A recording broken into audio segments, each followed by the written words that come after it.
Sway. Sway. Sway. Sway. In the morning. In the morning. In the morning. Shake goes by. Wake your punk ass up. That crust out, y'all. This guy will define Interscope. Wow, that's a clip from the Defiant Ones premiering Sunday, July 9th, 9 p.m. HBO, 4-part documentary, written, directed, EP'd by a man that you know from Menace II Society, Dead Presidents, American Pimp, From Hell, The Book of Eli, The Salutrian. That's my brother. That's your brother, right? Okay. My bad. Broken City. Yep. That's you, right? New York, I Love You. Mm-hmm. That's you. Knights of the South Bronx. Mm-hmm. And many more, but the Defiant Ones. It's the newest addition to his repertoire. Please welcome back Alan Hughes. Yay! Thank you. You know, first and foremost, I want to get straight into it because this story that you are being responsible to tell is an incredibly huge story to tell. Mm-hmm. That contains a lot of layers to it, a lot of nuances to it, a lot of untold stories. You know, this is Richard Pryor and the Wiz when they pull back the curtain moment. you know what I mean? Yo, that's real shit. This is what that is. You know, crazy. How did Jimmy Iovine come to you about this? No. How did it happen? You remember that video, I Need a Doctor, that Eminem did with Dr. Dre? Mm-hmm. Yeah. I directed that video. I don't even like directing music videos. And me and Dre had known each other for over 25 years. Yeah. And I kind of turned it into a career retrospective with his life. Uh-huh. And the idea of making a film about him, he asked me, he's like, do you think my life's that interesting? I'm like, God. Dr. Dre asked you that. Yeah, he goes, do you think it's making, I said, you've lived the life of 10 men. Yeah. Would it be interesting? So I pitched it to HBO. They greenlit it right away with just Dr. Dre. But they said there's only one issue. Jimmy Iovine just walked out of here with an Interscope documentary. I said, I'll call you right back. Because I'm like, wow, wouldn't it be great to tell both their stories and explore that relationship? Because I also have known Jimmy for over 25 years. I met them before they met each other. Okay. And so that's how it came about. Jimmy Iovine, you know, we know him as a record executive, but he made his mark as a music producer. Mm-hmm. You know, and he's worked with a lot of folks from, you know, you want to, you know, No Doubt to, you know, U2, you know, and many other big bands, you know. Well, people didn't know that Jimmy had a career before Interscope, before he was an executive. He had produced for Stevie Nicks' first album after Fleetwood Mac. He had engineered for John Lennon and when he was a young, you know, intern. Born to Run with Bruce Springsteen, Tom Petty and the Heartbreakers. We can go on Eurythmics. Like in the 80s, he was huge. U2, Rattle and Hum. So before Interscope, he was a famous rock producer. In fact, he had never even heard a hip-hop record before he heard The Chronic. Chronic was the first hip-hop That's the first time he heard a hip-hop record. What's The Chronic? When Dre and Suge came into his office to play the album, he had heard hip-hop coming out of boomboxes, but never sat and listened to a hip-hop record. In the Defiant Ones, you just brought up Dre and Suge. Dre eventually left Death Row and started Aftermath, right?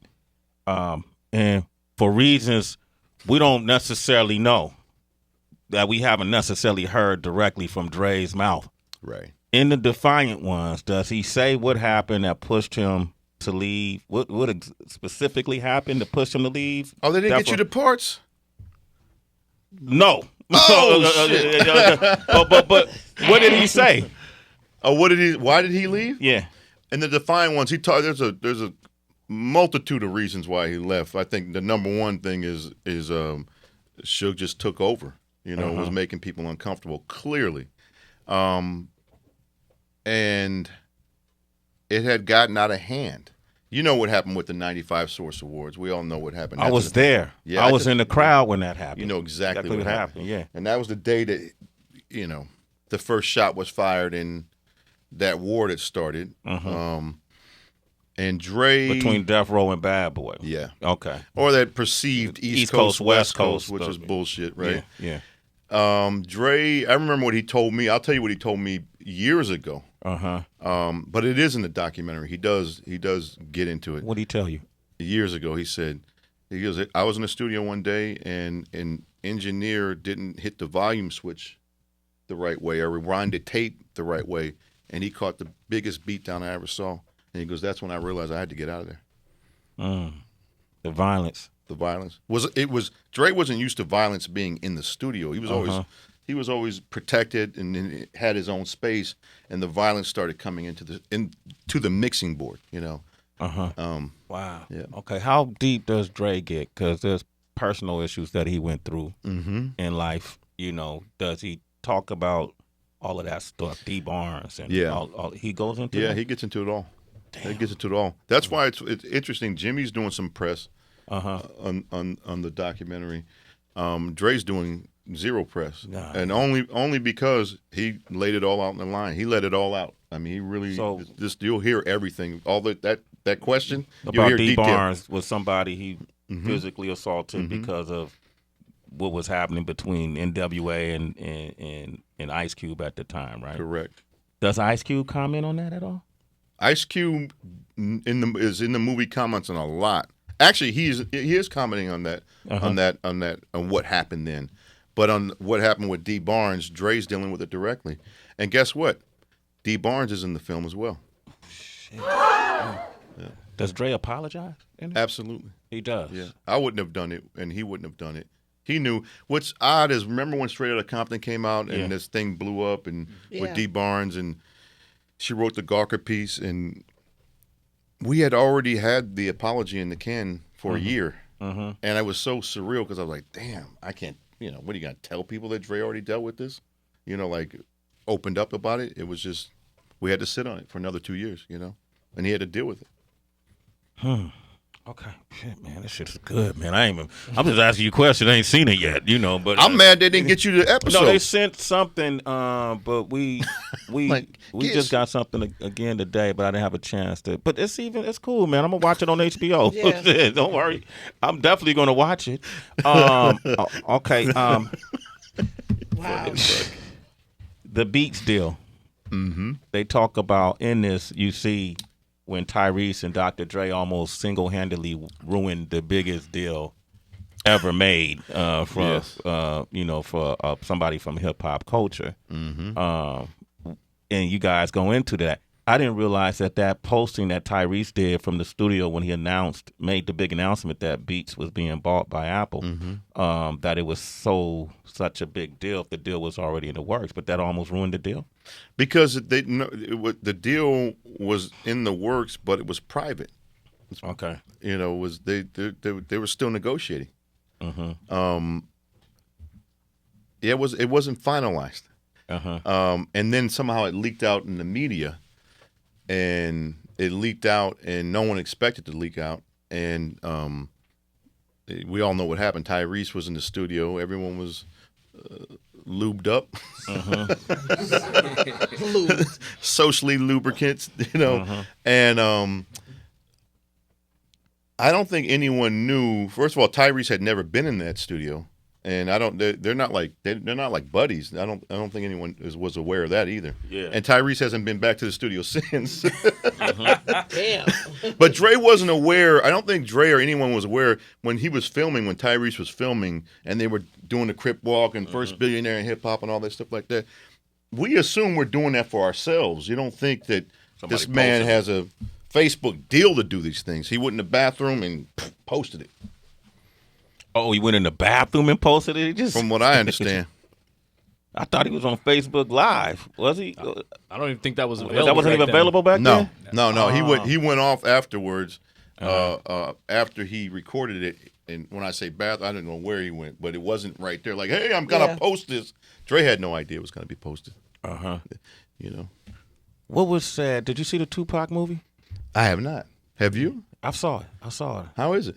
I enjoyed watching it, but for personal reasons, you know, just looking back at the Digital Underground days, I was around those days, and just reliving kind of his triumph and then remembering the prison and, the court. It was, I think people should watch. I know it's getting a lot of backlash, too, from it. As a film director, you probably have your comments about it, but just the fact that we're able to tell our own stories, I think, is big. It's a great thing. It's a great thing. So, but Pac was a big part of, the Defiant Ones. There was nobody more defiant. Nobody. Than Pac. No. How was, did Dre address Pac? Yeah, definitely. Absolutely. Did he address, even the conflict they had? The wars, when Pac started talking about Dre? And He did, and it was in the film, and I had a problem with it because it was taking away from a story when you'll see it, because we got too bogged down by that. Because Tupac had taken over the documentary. It was 4 parts. Yeah. And in the third one, he's in it, and it's you see sides of him, and you see a fully realized Tupac that people haven't seen before, and it's amazing. I think But to answer that question, Dre did deal with it, but we didn't even go there with the beef and when the severance happened, when Dre left, and then Pac was just soldiering for death row. Yeah, we filmed it. We filmed a lot on that. Snoop weighed in on that, and I remember Snoop being on your show talking about the time what was happening, because Pac was pushing people away, people were stepping away, it was getting hectic. Dre deals with another relationship he had with Tupac, and and recording that song from a musical point. And he actually did, like I said, he answered and he got into what had happened, But you'll see, I'm really proud of all the the chapters in here on Tupac. And what blew my mind personally was I was here with you guys 3-4 years ago talking about. I had no idea until I did this film that I hadn't even processed his passing. Yeah. I mean, it was very difficult for me to. Well, y'all had y'all conflict, And you, honestly, man, the way you sat here and shared that with us, man, I just want to say thank you for being comfortable enough to do it. No, and the same way when Snoop came and shared his story. He shared a story about you, Tupac, and Heather B, actually. Wow. Yeah. Remember he was talking about this? Yeah. So we actually bet on that president. Tupac, non-Tupac story. For Spider, that scene was shot outside, right? So dead president. Right. So so I was hired as a PA. I was working as a PA here in New York on movies and stuff. We got to the set. It was in the Bronx. It was freezing cold that day, and we were there. I was told when I got my walkie, and go stand over there. I was told when I got my walkie, I want you if you see Tupac. Call me on the walkie. You didn't even know that. On the walkie. We were there. You didn't even know that. To find that one day it was like 5 or 6 shooting, and he was around, so they were worried because they were shooting outside. We were there. That's when we met, right? On that. Pac must have just got out of prison. No, when we were shooting Dead Presidents, it's funny he should say that, because Pac was in prison when we were shooting Dead Presidents. And how I know that is the first Biggie album, Ready to Die, dropped when he was in prison. Yeah. And we so that's funny. Yeah. You remember that? Yo, if you see Pac, let me know. I'm not trying to fight in this cold, man. But I will meet him in the park, just not here in this cold. In Arizona. Alan, with so much of your history being from music, the first thing you said was, I don't like to direct music videos anymore. Why? What happened? I mean, I know it's not the same as doing film and docs and everything, but why don't you like doing music videos anymore? Because there's no stories in the music anymore. It ain't what it was. In the 90s was the last great era of storytelling. Let's talk about hip-hop. I don't even have to talk about the rock. I mean, when those great now I'm having a freeze moment right now. Bands? Rock bands, but Guns N' Roses, November Rain, and those big videos, they were Tupac's video, remember Brenda's Got a Baby? Yeah. That's a story. Yeah. And it inspired visuals. You listen to that. Now, there are some great artists, Kendrick, and, we can go on. There's not a plethora of great artists anymore, and they're not financing music videos the way they used to. And they're just not a lot of stories. Not a lot of stories. They're not telling stories, telling anthems now. Yeah. Alan Hughes is here. The Defiant Ones premiering Sunday, July 9th, 9 p.m. on HBO. It's a 4-part documentary. We got Ryan from Indiana on the line. What up, Ryan? Good morning, family. Happy Monday. Same to you, man. Happy Monday.